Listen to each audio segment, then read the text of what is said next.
Ada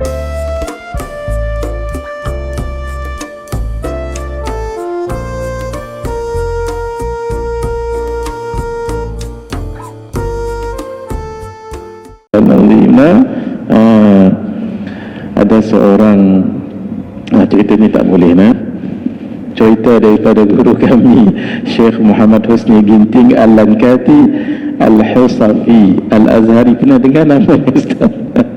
Beliau pun orangnya agak humor juga orangnya.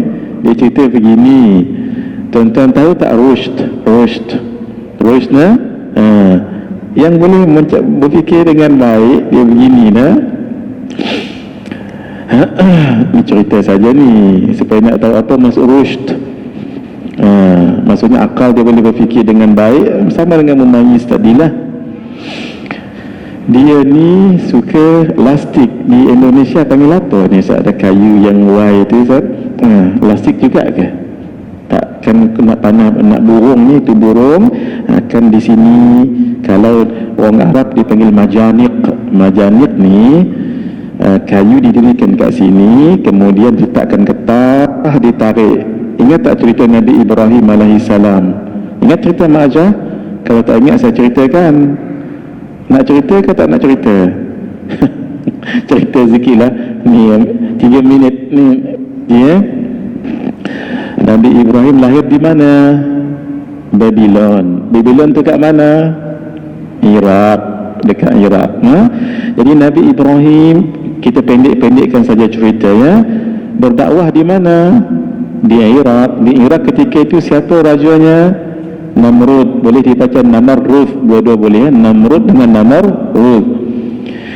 Ketika itu di Iraq orang menyembah 3. Satu menyembah Namrud tadi tu, Namrud. Yang kedua menyembah berhala, dan yang ketiga menyembah bintang, matahari, bulan dan sebagainya. Apa yang berlaku? Nabi Ibrahim kapokkan semua berhala-berhala yang kecil tu kan. illa kabiran lahum la'allahum ilaihi yarji'un, kecuali yang paling besar. Akhirnya, man fa'ala hadha bi'alihatina, siapa buat semua benda ni? Lalu ada kata lain, inna sami'na fatan yadhkuruhum yuqalu lahu Ibrahim, we heard someone always cursing all the idols, none other than Ibrahim alaihi salam. Akhirnya, hati saya nak cerita majanik tadi Ustaz. Apa mereka buat? Raja Namrud perintahkan digali lubang, diletak kayu-kayu dan letak pohon-pohon, dibakarkan. Apinya sangat marak. Jadi kalau nak letak Nabi Ibrahim, 2-3 orang bawa macam ni, ikut mereka ke atas. Apa yang berlaku? Dibuatnya majanik. Apa dia majanik? Api kat sini besar, agak jauh daripada api, didirikan 2 tiang kayu. Boleh? 2 tiang kayu ni, kemudian diletak getah sana, diletak tarik macam lastik tadi tu, cerita lastik tadi tu, tak getah, kemudian letak bakul kat sini. Nabi Ibrahim diikat kaki dan tangan, dan yang ni bakul ditarik ke belakang. 1, 2 nak lepas lah tu. Sebab kalau nak humban macam tu, takut mereka sendiri terbakar, sebab very huge fire. Ditarik 1, 2, 3 baru masuk dalam api itu. Masya Allah. Apa Allah firmankan? Kul ya narukuni bardan wa salaman ala Ibrahim. Selamatlah Nabi Ibrahim. Akhirnya Nabi Ibrahim keluar dan Allah perintahkan untuk pergi ke mana? Palestin. Pergi ke Palestin. Sebab itu kata Nabi Ibrahim, kata Ibrahim, qala inni dhahibun ila rabbi sayahdin. Aku akan pergi kepada Tuhanku, untuk dia akan bagi hidayah padaku. Kalau guna zahir ayat ini, nescaya kita akan kata Allah di Palestin. Walhal Allahu mawjudun bila makan. Allah exists without place. Sebab makan itu adalah Arab itu adalah aina Arab apa Arab aina. Sedangkan Arab itu adalah makhluk. Man taraka arba'an kamula imanuhu. Siapa yang tinggalkan, jangan bicara tentang 4 perkara ini, sempurna iman dia. Aina, kaifa, mata, kam. Aina tempat, Allah tidak bertempat. Kaifa, kaifiat, Allah tidak berkaifiat. Mata, masa, Allah tidak bermasa. Dan Kam tu berjuzuk-juzuk, Allah tidak berjuzuk. Pendek cerita, Nabi Ibrahim pun pergi ke mana? Pergi ke Palestin. Tadi daripada Iraq, kami pergi ke Palestin. Nak pergi ke Palestin kena melalui negeri Mesir. Di Mesir ni, mohon maaf ya, raja dia tak baguslah ketika itu. Dia suka isteri orang. Astagfirullah. Gadis-gadis tak mahu dia nak jadi isteri orang juga. Oleh kerana Nabi Ibrahim punyai isteri yang cantik, namanya Sayyidatuna Sarah, sangat cantik, umur 30 tahun. Jadi kata Nabi Ibrahim, wahai Sarah, Raja Mesir suka dengan isteri orang. Jadi nanti kalau mereka tanya siapa kamu, jawab adik saya. Saya pula, siapa kamu? Saya abang dia. Jadi kita dua bersaudara. Itu bohong tak bohong tu? Itu bukan bohong, tu namanya apa? Tauriyah. Apa dia tauriyah? Tauriyah ni perkataan saudara se-Islam. Gitu kan? Masya Allah. Sampai di Mesir, rupa-rupanya Raja Mesir ketika itu dia dah tergoda dengan Sayyidatuna Sarah. Walaupun dia kata saya ni saudara-saudari adik orang ni, tak, dia nak juga. Mohon maaf ya, akhirnya dibawa ke istana dan dia nak mengapa-apakan, dia nak macam buat baik, benda tak elok lah dengan Sarah. Dah tangan dia jam, tangan dia orang panggil apa, stroke tangan dia sebelah kanan. Hei, pasal kenapa ni? Kamu nak buat benda tak elok pada saya. Saya mohon pada Tuhanku untuk menyelamatkanku, sebab tu tangan kamu stroke. Lalu kata orang ni tadi, mohonlah pada Tuhanmu supaya saya tak stroke lagi, dan saya janji, I promise I won't be doing something bad towards you. Boleh cakap Jawa? Boleh cakap Jawa pukul 3 ni? Dia kalau bersyarah-syarah, Ustaz, masuk pukul 3 cakap orang putih lah tu. Gurau. Saya dengar Ustaz Haryanto Rizal kan ni mengaji. Ustaz Haryanto Rizal ni orangnya kelakar juga yang mengajar. Dia kalau di tengah-tengah cakap, kalau dia keluar orang putih, dia kata saya memang macam tu, mohon maaf. Dia kata dia sebelum minit cakap keluar orang putih. Gurau dah. Akhirnya bila dah elok, dia pun nak lagi buat dengan Sayyidatuna Sarah. Kali ini stroke sebelah tangan kiri pula. Kenapa demikian? Kerana kamu nak buat jahat dengan saya. Fahim Ustazah? Masya Allah. Dah 2 kali dah kan? Ask your God to recover me, then I promise not to do something bad towards you. Lalu didoakan, ya Allah, memang mohon maaf ya, nafsu orang lelaki kan, nafsu orang jahat, nak buat lagi. Kali ni Sayyidatuna Sarah doa, seluruh badan dia paralyzed kecuali mulut. Pasal apa? Kamu nak buat jahat dengan saya mohon pada Allah, kena lagu tu kata Fir'aun, aku bersaksi kepada seluruh ahli ataupun pegawai dalam istanaku ini, kali ini aku benar-benar tidak akan mengapa-apakan kamu kalau saya sihat. Akhirnya sungguh promise I do. Akhirnya didoakan. Itu yang kata Sayyidatuna Sarah ni wali Allah dah. Masya Allah, elok baliklah, recover balik. Akhirnya kata Fir'aun, cepat-cepat bawa perempuan ini keluar. Ini bukan manusia, ini jin ni, kata. Sebab dia takut kena doa sekali lagi. Sekali doa habis kan, dah 3 kali kena. Sekali lagi dia doa, jangan-jangan bawa umur apa. Dia kata, bawa keluar. Ini, this is not human being, this is jin, syaitan hadi. katanya qil dikatakan, oleh kerana dia pun ada nilai baik juga, dia pun syukur, maka dia pun bagikan seorang perempuan, iaitu hamba ketika itu, namanya Hajar. Bukan Hajar yang kita kata Siti Hajar tu Kak Ajah ya. Bukan Hajar tapi Hajar. Kalau Hajar itu stone, batu. Hajar itu batu kalau disusun yang tak lengkap jadi bilik tu namanya hijr. Sebab itu disebut hijr Ismail. Tapi kalau dah lengkap dia akan jadi hujurat. Apa dia hujurat? Bilik kan, hujurat. Masya Allah. Jadi dibagilah Sayyidatuna Hajar ketika itu, umur 15 tahun, muda lagi, Masya Allah. Akhirnya dia menjadi hamba kepada siapa? Sayyidatuna Sarah. Pergilah ke Palestin. Dan dipendekkan cerita, dia dah berkhidmat dengan Sayyidatuna Sarah. Jadi ketika umur Sayyidatuna Sarah 60 tahun, umur Nabi Ibrahim sudah sekitar 80 tahun. Jadi dia rasa sedih sikit lah, sebab dia tak dapat nak mengandung untuk dibagikan sebagai anak kepada Nabi Ibrahim. Akhirnya beliau hadiahkan Hajar tadi kepada Nabi Ibrahim jadi hamba. Tapi Nabi Ibrahim lepaskannya dengan cara kahwin dengan dia. Setahun lepas itu dapatlah anak namanya apa? Ismail. Jadi Sayyidatuna Sarah pergi ke mana ketika itu? Pergi balik ke Iraq.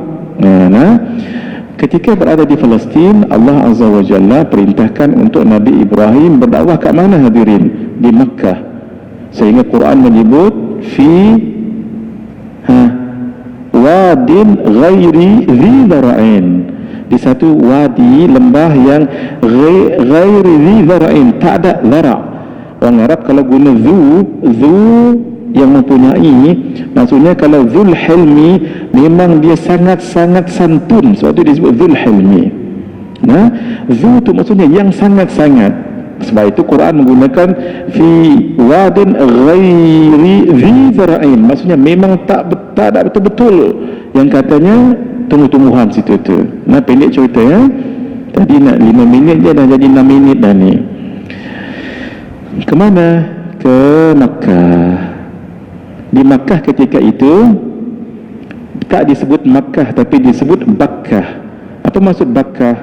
Bakkah tu tapak Kaabah. Dulu Nabi Adam membina Kaabah, tapi Nabi Adam dengan anak Nabi Adam namanya Nabi Syith. Bina Kaabah runtuh. Kenapa runtuh? Banjir Nabi Nuh alaihi salam.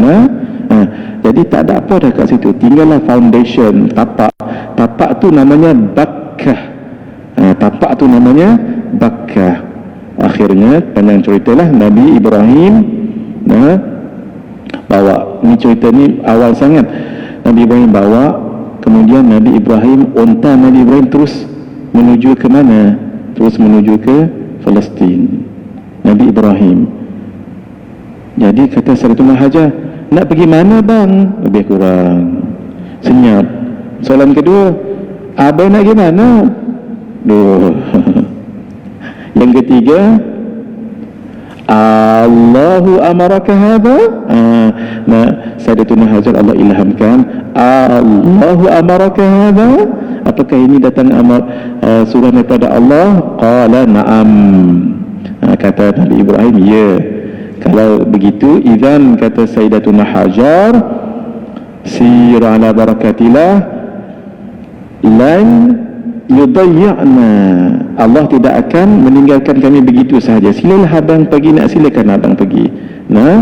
Jadi waktu itu Nabi Ibrahim pun pergi balik ke Palestin. Makanan cukup 2 hari saja makanan. Akhirnya apa? Air pun dah kurang dah. Sayyidatuna Hajar pun tinggalkan Nabi Ismail dekat Kaabah. Tak nama Kaabah lagi waktu tu, di kawasan itulah, mencari air sebelum malam. Dilihat, di sana macam ada air. Kenapa? Itu sebenarnya Fata Morgana je. Iaitu apa? Bukit Safa. Kan bukit tu pejal sebelum di plastik, sebelum dalam tu sebelum dalam cermin tu boleh naik. Saya sempat naiklah sebelum dibuat cermin tu. Jadi ketika panas kan batu pejal tu akan keluarkan macam cahaya kan. Jadi daripada jauh akan nampak macam air. Dia pun pergi, ada water over there. Dia pun swung to that place. Tengok Allah, rupanya apa? Bukit Safa rupanya. Tak apa, rasa sedih sikit lah. berdiri kat Bukit Safa, there is another place there, ada lagi air kat sana tu. Sebab apa? Bukit Marwah. Bukit Marwah sama juga.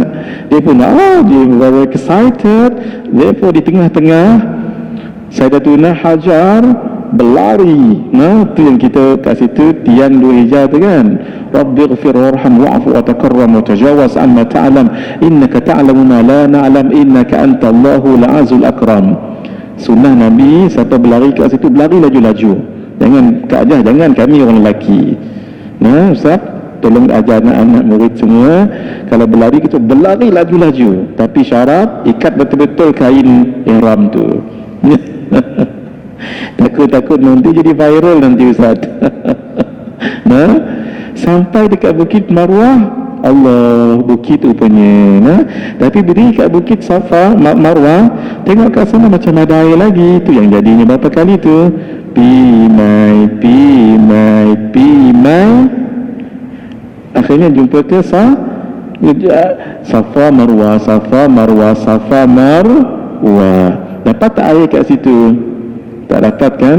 Kalaulah ikut akal, sepatutnya letih dah berlari kat situ 7 kali, sepatutnya kat situ dapat air Zam-Zam kan? Kat mana dapat air Zam-Zam? Kat Kaabah. Itu nak tunjuknya apa? Allah tidak melihat yang kita buat ini berjaya tak berjaya tak, tapi Allah lihat usaha kita. Tengok, Allah abadikan perbuatan ini dengan satu manasik haji dan umrah, apa namanya? Sa'i. Sampai sekarang Sayyidatuna Hajar dapat pahala tadi tu. Baik. Patah balik ke Kaabah tadi tu. Waktu tu belum ada Kaabah lagi. 2 riwayat. Sayyidina Ismail menangis tadi sambil mengijak-ngijak bumi, kemudian keluar air. Ada satu riwayat kata Malaikat Jibril mengibarkan sayapnya dan buat sebegini, lalu air keluar kat situ. Bila air keluar, Sayyidatuna Hajar jadi kaget. Kaget apa kan? Panik. Jadi panik. Air keluar. Dia pun nak buat lagu mana dah. Habis keluar.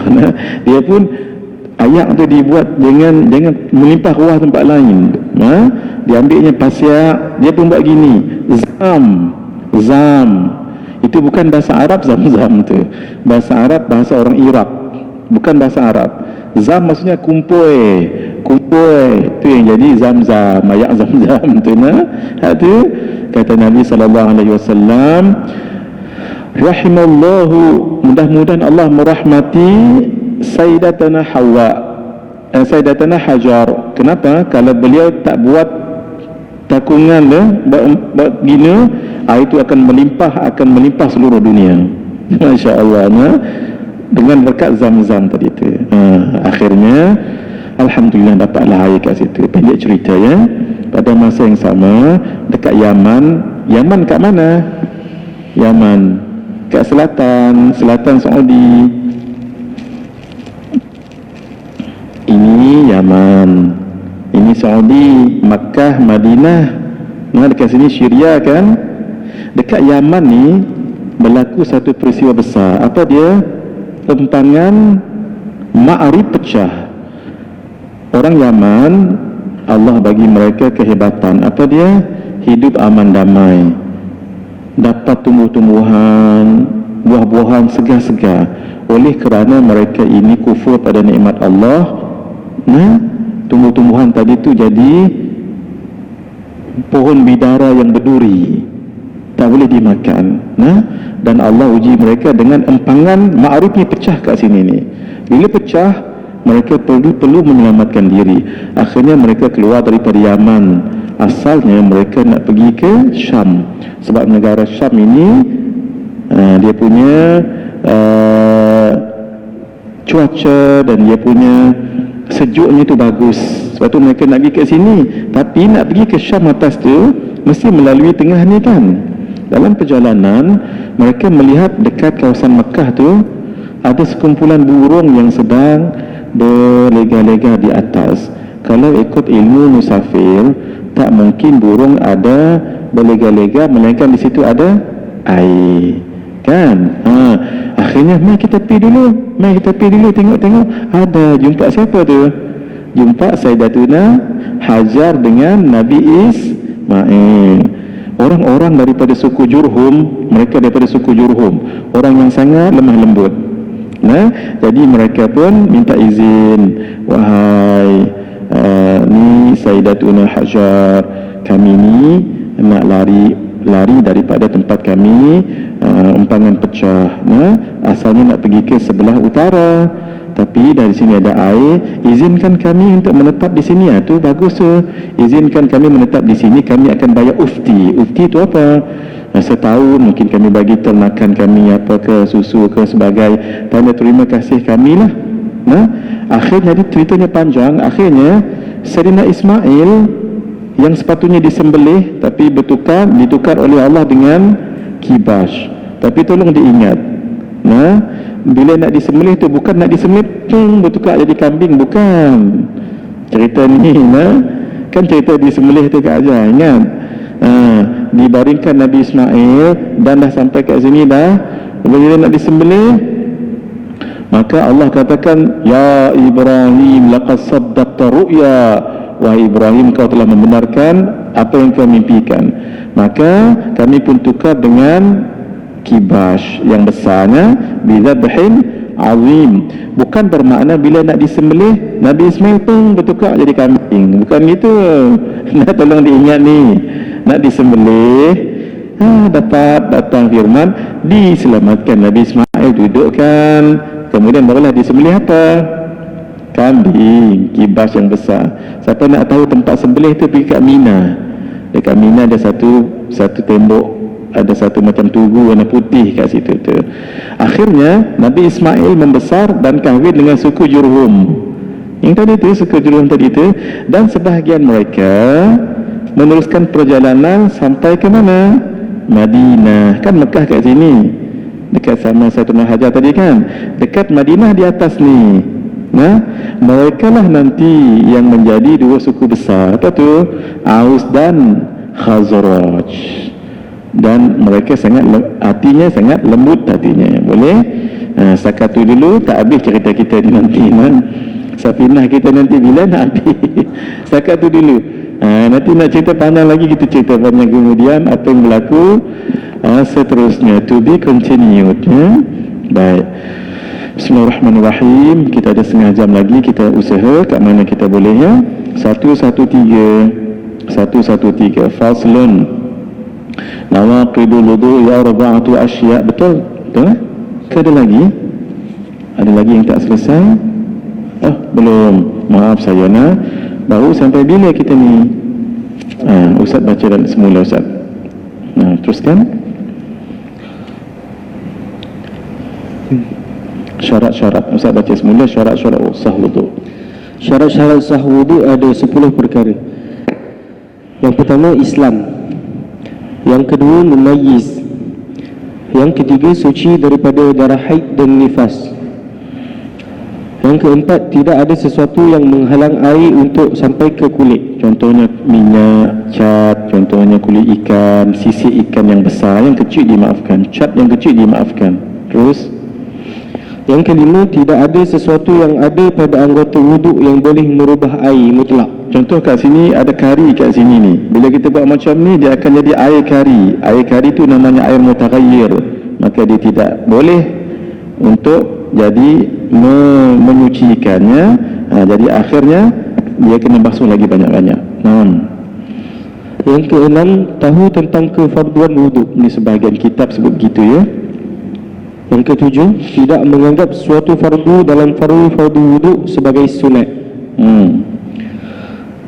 Menggunakan air yang suci, iaitu air mutlak. Contoh dia kata begini, rokok adalah sunat. Tu tak boleh. Dalam solat lah. Terus air suci, air mutlak. Air mutlak itu air yang tidak dikaitkan dengan air-air lain, air mutaghayyir, air mutanajjis, ya. Terus sudah masuk waktu solat. Mualat bagi orang yang sentiasa berhadas. Baik, terus perkara yang membatalkan wudu. Faslun nawaqidul wudu arba'atu asya. Al-awwal al-kharij min ahadi sabilain min qubulin aw dubur rihun aw ghayruhu illa al-mani. الثاني زوال العقل بنوم أو غيره إلا قائد ممكن مقعدته من الأرض. الثالث التقاء بشرتين رجل وامرأة كبيرين أجنبيين من غير حائل. الرابع مس قبل الآدمي أو حلقة دبره ببطن الراحة أو بطون الأصابع. Perkara-perkara yang membatalkan wudu ada 4. Yang pertama, keluar sesuatu daripada 2 jalan, iaitu dari kubul, kemaluan depan, atau dubur, lubang belakang, sama ada dalam bentuk angin atau selainnya. Angin tu kentutnya, contohnya termasuk benda selain daripada air mani. Baik, kencing, tahi dan sebagainya.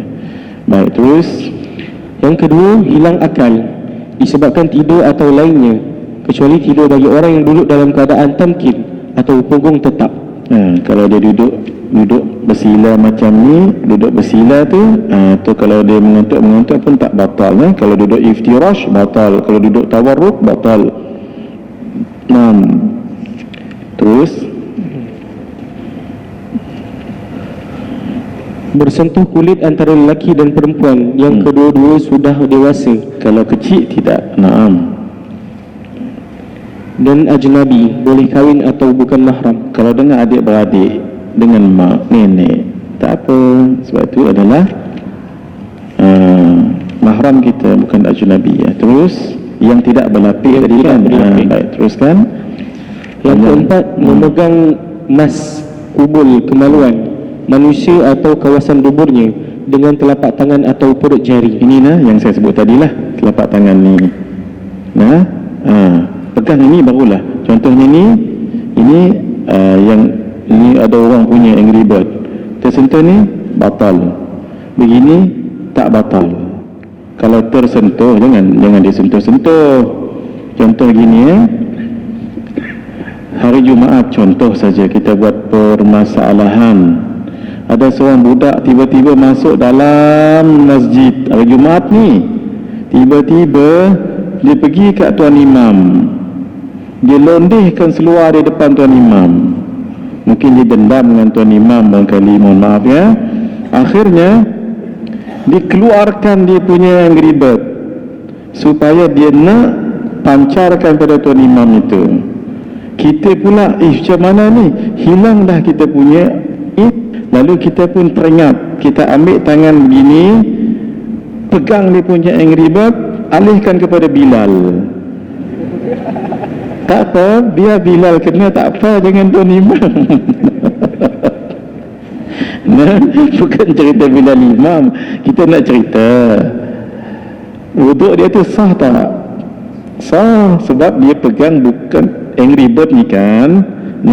Angry Bird ni jangan tersentuh ni tapak perut tapak tangan ni, perut tapak tangan tak kan kita sebut tadi begini kan, dia pegang ini ada dekat Bilal ataupun siap kena.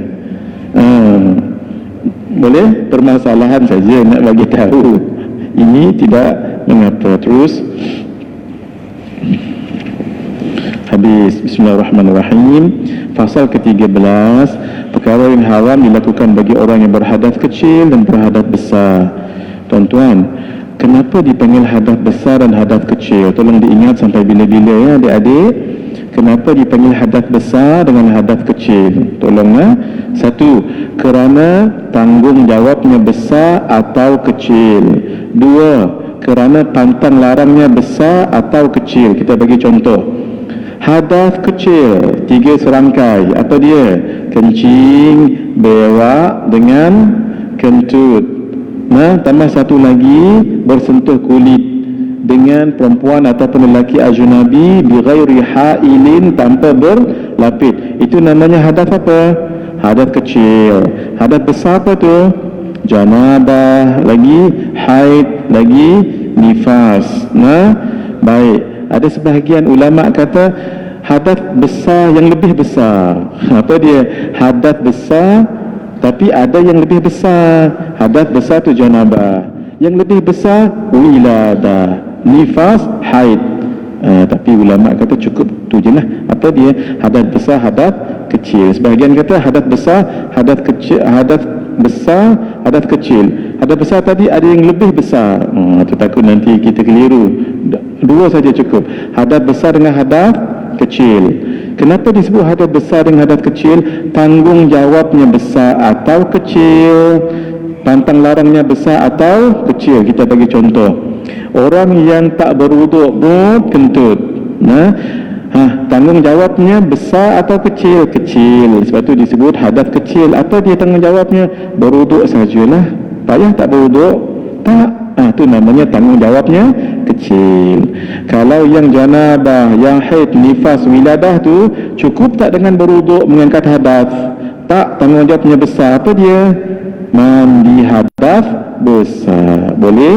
Itu tanggungjawabnya besar. Satu lagi, apa? Pantang larang. Orang yang tak berwuduk boleh tak duduk dalam masjid? Boleh. Boleh tak baca Quran? Boleh, tapi jangan sentuh Quran. Pantang larang ni tak besar mana, kecil lah. Tapi orang yang haid boleh tak duduk dalam masjid? Tak. Boleh tak baca Quran? Tak. Walaupun tak sentuh Quran, tak boleh, kecuali ada qaul dalam mazhab Asy-Syafi'i yang membolehkan. Itu pun membacanya dengan niat zikrullah. Tak boleh niat tilawah. Niat zikrullah. Contohnya apa? Contoh ada tasmi' ke, tak boleh nak buat hari lain. Niat zikrullah ketika. Ataupun selalu membaca ratib al-haddad. Kan dalam tu ada Al-Quran, ada hadis campur-campur kan. Sebagian ulama membolehkan. Tapi qaul ini ada satu qaul dalam mazhab Asy-Syafi'i membolehkan. Tapi niatnya apa tadi? Zikrullah, bukan niat tilawah nak tuju hebatnya Quran itu. Baik. Faslun, man intaqada wudu'uhu haruma alaihi arba'atu asya' as-salatu wat-tawaf wa masul mashafi wa hamluhu.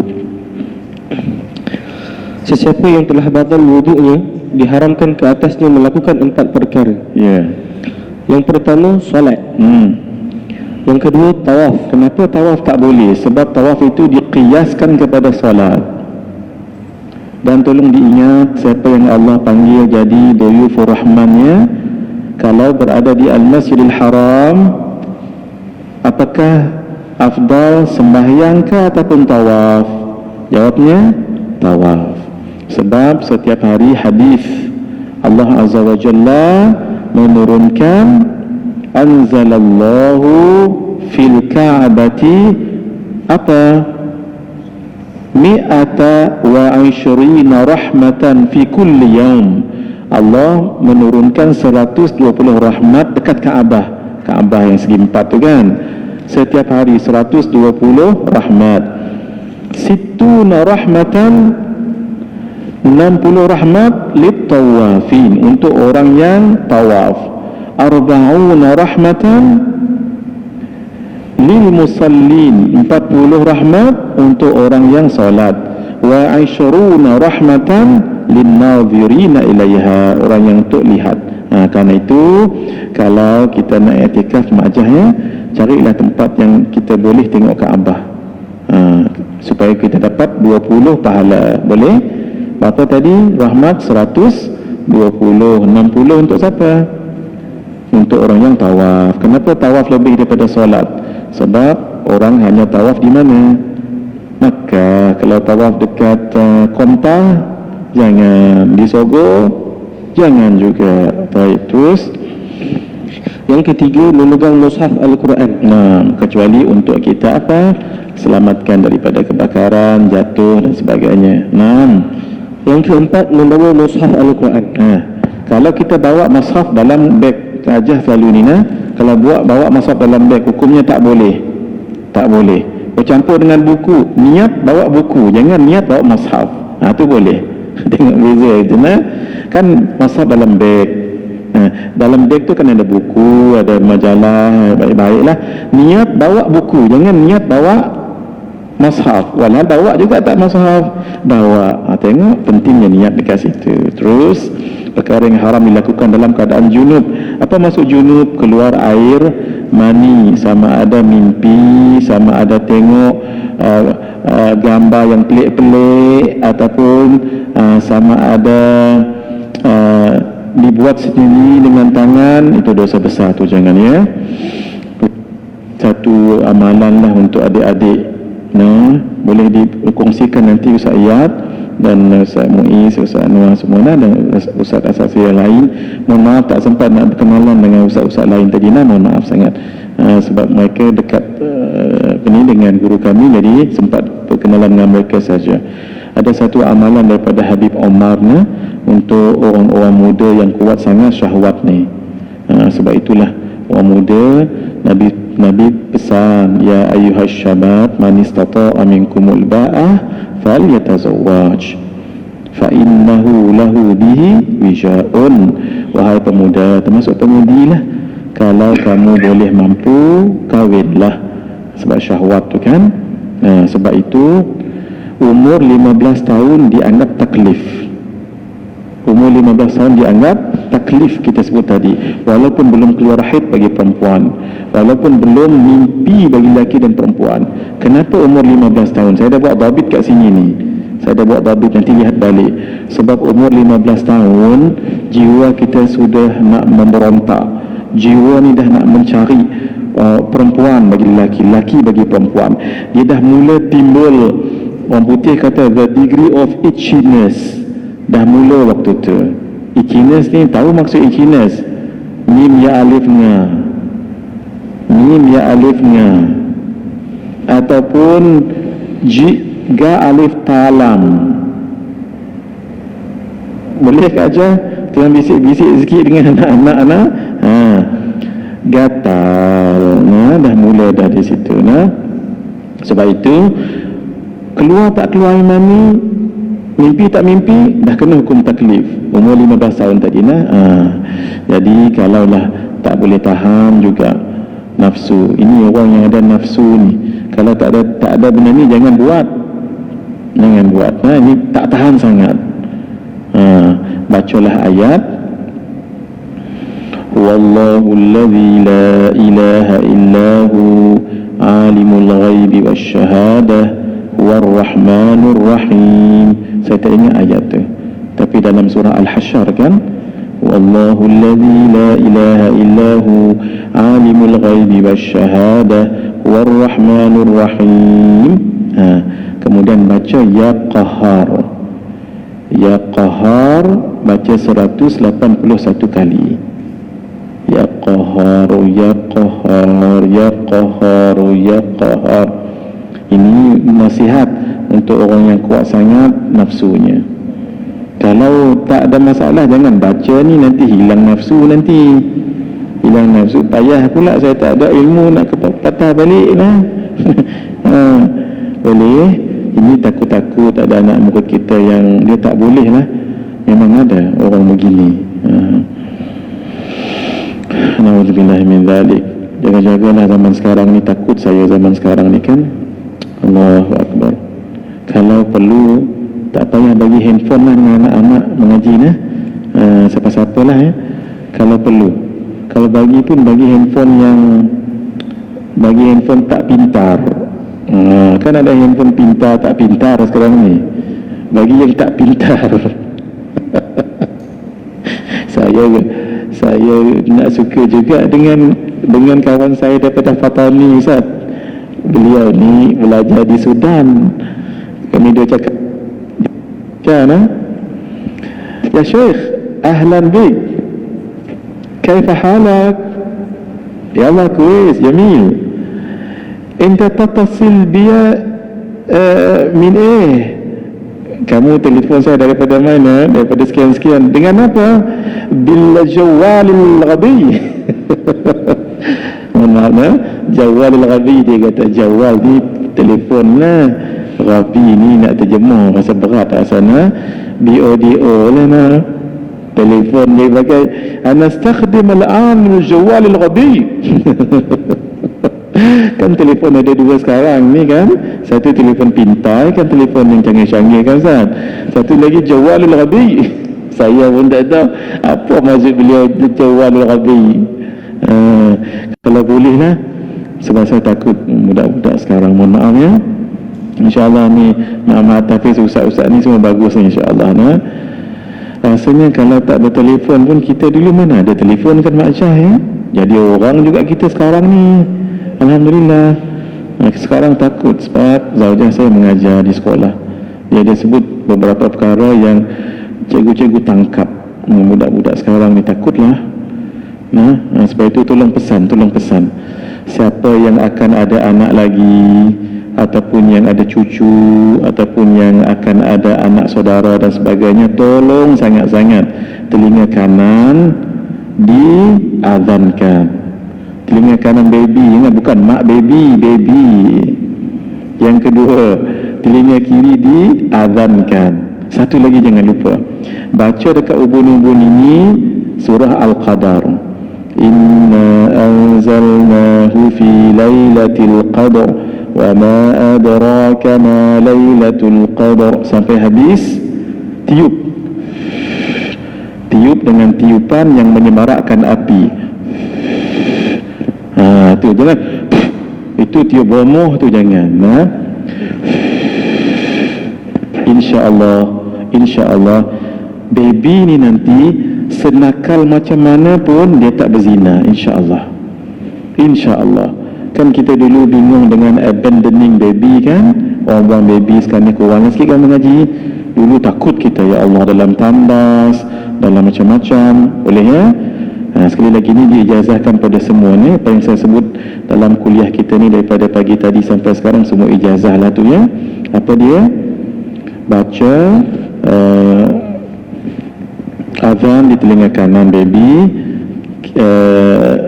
iqamah di kiri baby, dekat ubun-ubun ni baca apa tadi? Surah Al-Qadar. Inna anzalnahu fi lailatul qadar. InsyaAllah nakal macam mana pun baby ni nanti dia tak berzina. Tu yang kita nak ya.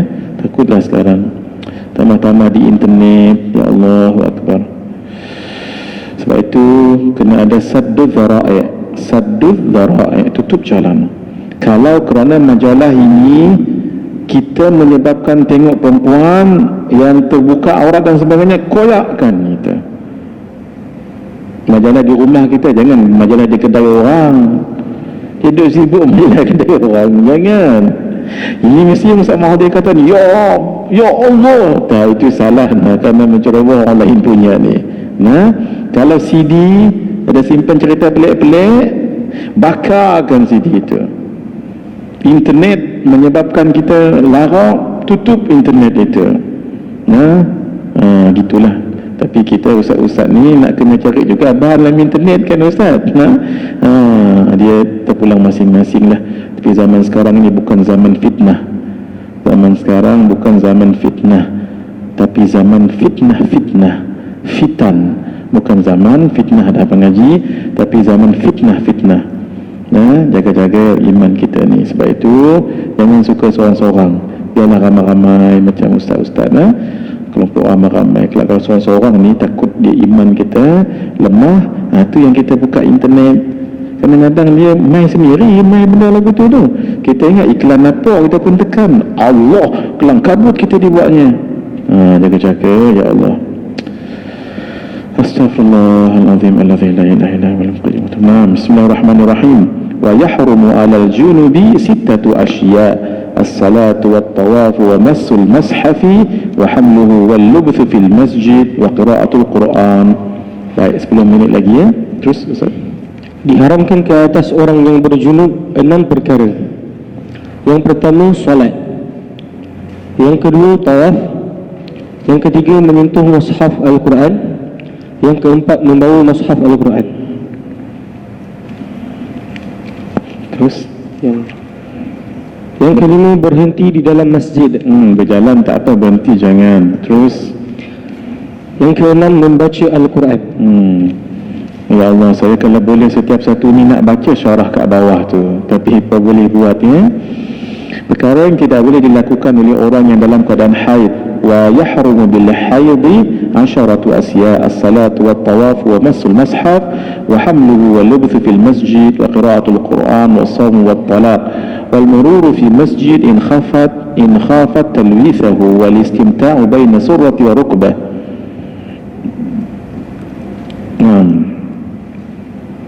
Terus betul ke saya melangkah? Betul lah Ustaz? Betul lah. Haram kepada orang yang keluar darah haid 10 perkara. Saya tak ingat Nabi pernah sebut dalam masalah fiqh sebegini. Apa kata Nabi? Khairun nisa nisaul ansar. Kenapa? La yastahyayna an yatafaqqahna fid din. Kerana orang Ansar dia tak malu nak tanya benda-benda yang sulit-sulit macam ni. Kerana orang Ansar. Sebab itu ada setengah riwayat kalau nak kahwin dengan orang Ansar. Kenapa? Mereka ilmu agamanya tinggi. Tapi nak cari orang Ansar macam mana? Sebahagian riwayat kata macam mana? Tengok mata dia. Kenapa mata orang Ansar dia sedikit begini? Dikatakan cukuplah. Sebab orang Ansar kat Madinah, kat sini ramai lagi orang.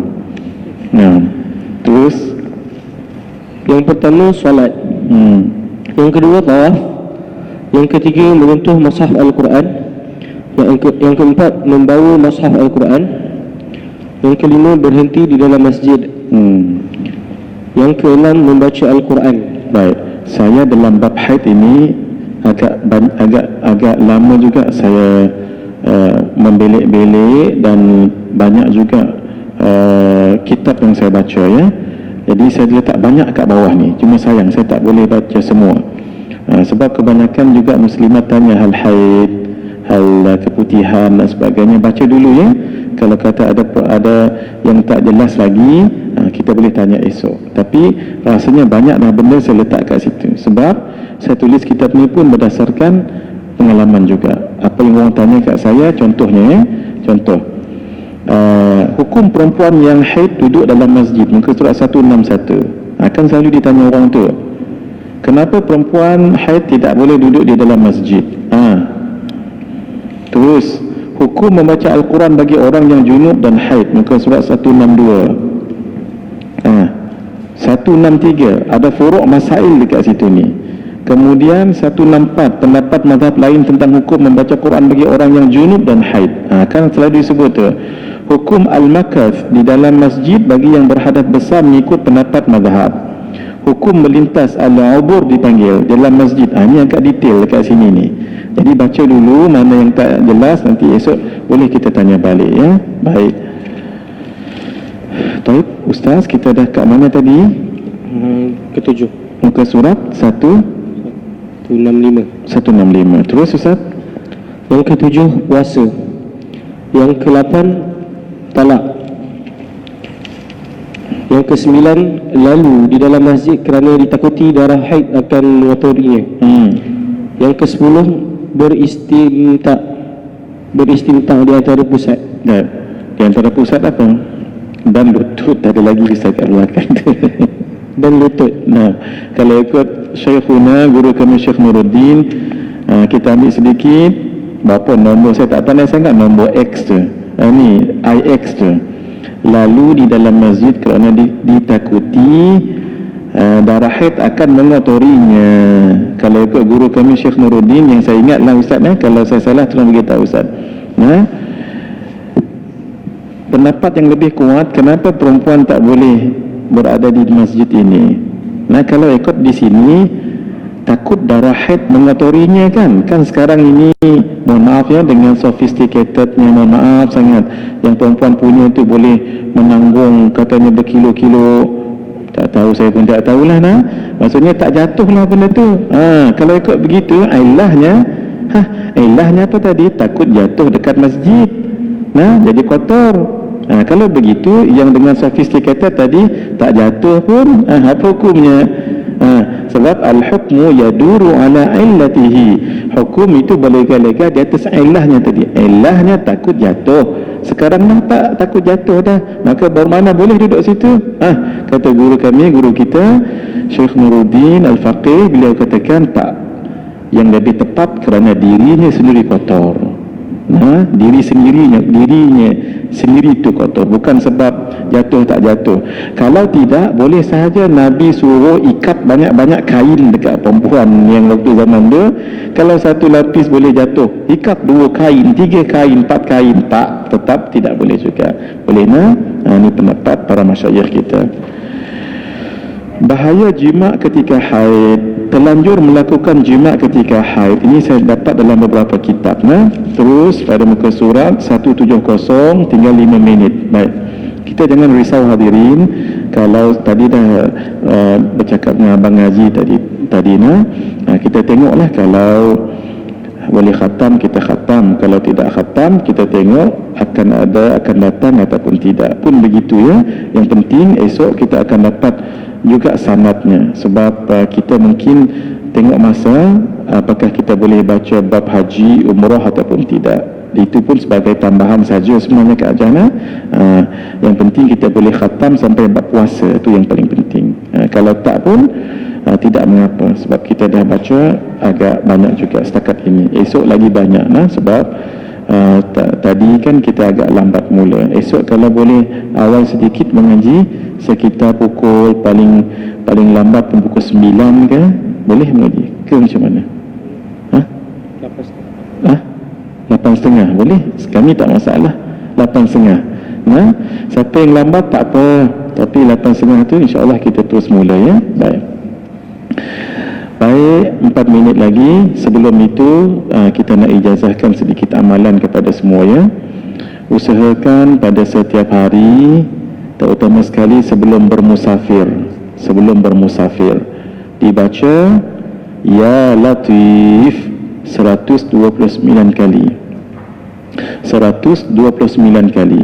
Bacanya biar berpasangan. Begini, Ya Latifu, Ya Latif, Ya Latifu, Ya Latif, Ya Latifu, Ya Latif.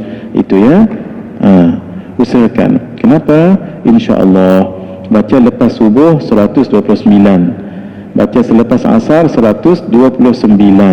Tapi ketika nak musafir, tak kira daripada KL pergi ke Subang Perdana ni ke, ataupun Subang Perdana Utara ke, baca Ya Latifu, Ya Latif. Apa maksudnya? Wahai Allah yang maha lembut.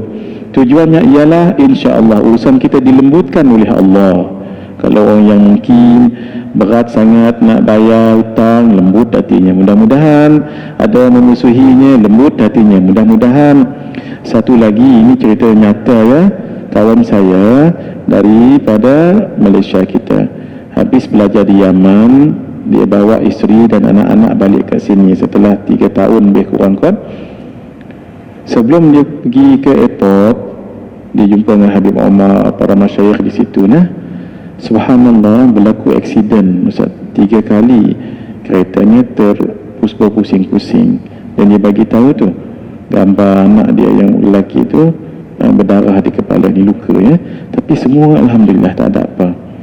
Antara amalan mereka ialah Ya Latif tadi tu. Dia ingat lagi sebelum dia keluar daripada pondok di dekat Habib Umar tu jadi dia baca Ya Latif, Ya Latif 129 kali. Kalau ditakdirkan berlaku aksiden sedikit, tak jadi aksiden. Kalau berlaku juga tak cedera teruk. Alhamdulillah. Itulah amalan kita Ya Latifu, Ya Latif. Baik, yang terakhir kita nak ijazahkan satu amalan yang mudah. Tuan-tuan ikut saya Astaghfirullah lil mu'minina wal mu'minat. Astaghfirullah lil mu'minina wal mu'minat. Astaghfirullah lil mu'minina wal mu'minat. Kenapa kita baca ini? Tuan-tuan baca tadi, sekali baca tak sampai 5 saat kan? Tapi pahalanya man istaghfara, kata Nabi, man istaghfara lil mu'minina wal mu'minat kataballahu lahu bikulli mu'minin wa mu'minatin hasanatan. Mana Afif? Afif tolong pinjamkan Ustaz sekejap kitab Anta 40 hadis. Man istaghfara lil mu'minina wal mu'minat kataballahu lahu bikulli mu'minin wa mu'minatin hasanatan. Hadis ni ada dalam ni. Nanti jangan lupa ambil balik ni Syafiq. Afif. Baik, pada muka surat, tak silap saya lah, 100. Hadis daripada Ubadah bin Samit. Baik, an Ubadah bin Samit radhiyallahu ta'ala anhu qala Rasulullah sallallahu alaihi wa alihi wasallam, man istaghfara lil mu'minina wal mu'minat, siapa yang mohon ampun kepada orang beriman lelaki dan orang beriman perempuan, kataballahu lahu bikulli mu'minin wa mu'minatin hasanatan, Allah akan tuliskan pahalanya setiap orang lelaki yang beriman dan perempuan orang yang beriman dengan pahala. Baik, mari kita lihat orang Islam yang ada di dunia sekarang ini yang hidup lebih kurang berapa Bang Haji? Kalau kita boleh ambil figure yang agak-agak 2.5 bilion boleh Bang Haji? Lebih kurang ke tak sampai? Tak sampai. Berapa? 2 bilion.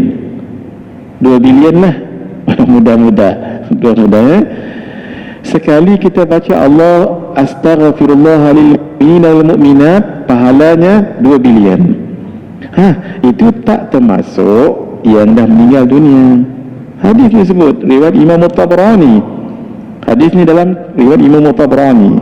Jadi kerana itu sekali baca tadi itu dapatlah pahala 2 bilion. Kita baca berapa kali tadi? 3 darab 2 berapa? 6 bilion. Allah, kalau cerita bab duit bilion ni tak tidur malam kita. Pahala lebih hebat lagi daripada duit. Boleh nah hadirin, baca nanti ma'ajah. Buku ni cerita tentang solat sunat, tahajud, kemudian hajat, kemudian witir, tasbih. Semua ada dalam ni. Macam mana nak baca usalli, macam mana solat rawatib dengan tinggalnya. Solat rawatib 12 rakaat. Macam mana? 2, 4, 2, 2, 2. Boleh ingat? Solat rawatib 12 rakaat. Cuba ingat balik. 2, 4, 2, 2, 2. Semula 2, 4. Mudah sangat. 1 je 4-nya. 2, 4, 2, 2, 2. Itu solat rawatib yang muakkad. Apa dia? 2 rakaat sebelum subuh, 4 rakaat sebelum zuhur, 2 rakaat selepas zuhur, 2 lagi 2 rakaat selepas maghrib, lagi 2 yang akhir 2 rakaat selepas isya. Saya nak berhenti kat sini dengan satu pesanan. Jangan tinggal 4 rakaat sebelum zuhur, 4 rakaat selepas isya. Semula jangan tinggal 4 rakaat sebelum zuhur dan 4 rakaat selepas. Ada dalam buku ni Nabi sebut arba'un qabla zuhri, 4 rakaat sunat sebelum zuhur, ka'idlihinna ba'dal isya, pahalanya seperti selepas isya. Wa arba'un ba'dal isya, 4 rakaat lepas salat isya, ka'idlihinna fi lailatul qadar, seperti mengerjakannya pada malam Lailatul Qadar. Imam Al-Haddad sebut dalam kitab An-Nasaih, satu solat kalau bertepatan dengan Lailatul Qadar sama dengan 300,000 rakaat. Kalau 4 rakaat berapa dapat? 120,000 rakaat. Bermakna pahala mengerjakan 4 rakaat sebelum zuhur, pahalanya itu 120,000 rakaat. Pahala mengerjakan 4 rakaat selepas isya 120,000. Berapa kita dapat setiap hari? 240,000. Untung tak untung? Ada dalam ni. Tapi itu untuk orang yang clear, orang yang tak ada berhutang solat qada. Tapi kalau zaman Pop Yeye dia dulu, zaman cermin mata gelap seluar Yankee dulu ni mohon maaf saya, kalau ada yang dia tak solat, jangan sembahyang sunat 4 rakaat tadi apa? Qada sembahyang fardu. Qadakan. Ambil 4 rakaat. Kalau subuh 2-2 contohnya. Sebab dalam mazhab kita Asy-Syafi'i kuat pendapat yang mengatakan apa? Siapa yang ada qada solat, hendaklah dia qadakan solat, bukan hendaklah, wajib dia qada solat. Fadain ini dain ni hutang. Fadainullahi ahaqqu ay yuqda. Boleh nah? Macam mana 4 rakaat tadi?